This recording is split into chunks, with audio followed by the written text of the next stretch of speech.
Han pasado 9 meses. Pienso que ahora más que nunca, escribir esto representará una importancia mucho mayor que mi propia existencia. Si has encontrado este texto, probablemente me haya ido del país y encontraste la memoria con las fotos. Eso es excelente. Ahora lee con atención este texto, porque en él reside la información más importante acerca del eliminador interior.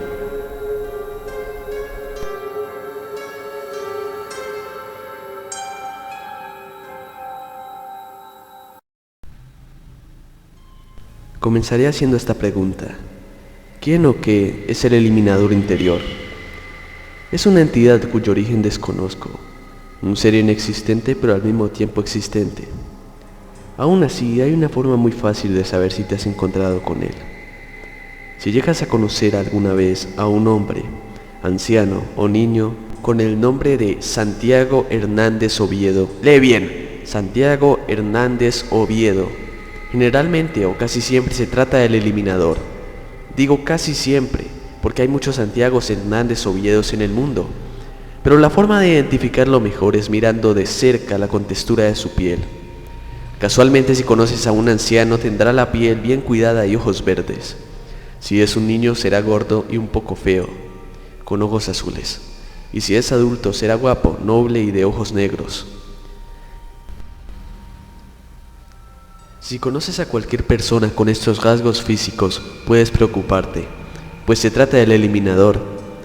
Pasemos al siguiente punto. El eliminador interior recibe su nombre porque no existe realmente. Una vez que conoces a Santiago, nunca más lo verás en tu vida.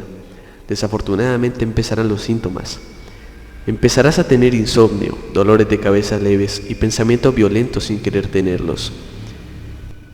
El síntoma más preocupante aparece una vez que los otros síntomas anteriores han desaparecido.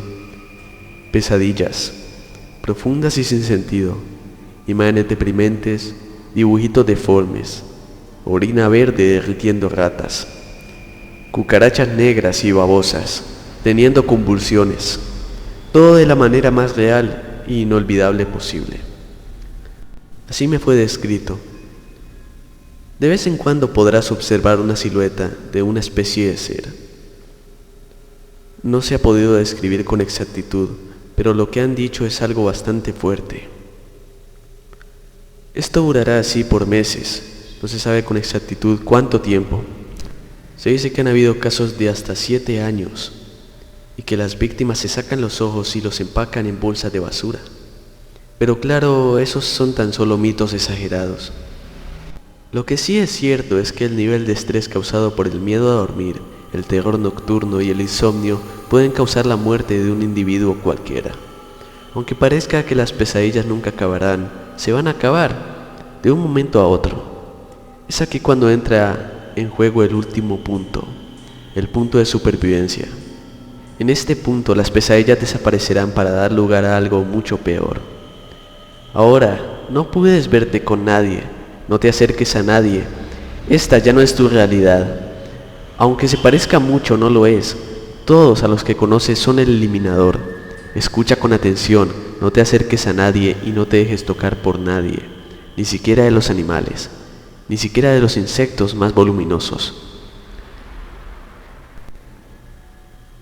Si llegas a tener contacto con alguna de las cosas mencionadas anteriormente, empezarás a ser destruido.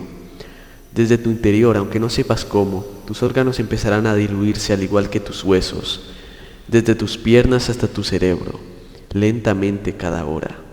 Lo malo es que este sufrimiento no acabará jamás en tu vida, a menos que hagas lo que te voy a indicar. Trágate 5 monedas de plata. Una vez hecho esto, debes suicidarte, autoasesinarte, preferiblemente cortarte el cuello. Tranquilo, no vas a morir. Si mueres, y si esto funcionó, el eliminador se dará cuenta de que su juego no le funcionó y te dejará. Pero solo hay una consecuencia de esto. Vas a volver a la vida, pero en el cuerpo de un recién nacido. En pocas palabras, recordarás toda tu vida pasada, pero tendrás que volver a empezar desde la niñez de alguien más. El eliminador está ante nosotros y es imposible detenerlo. No se sabe cómo llegó al mundo y solo está allí para castigar a cualquiera. La gente sigue muriendo. Escribo esto porque soy un doctor y mis simples investigaciones les pueden servir si es que tienen el infortunio de encontrarse en mi situación actual. Me queda poco tiempo, debo irme.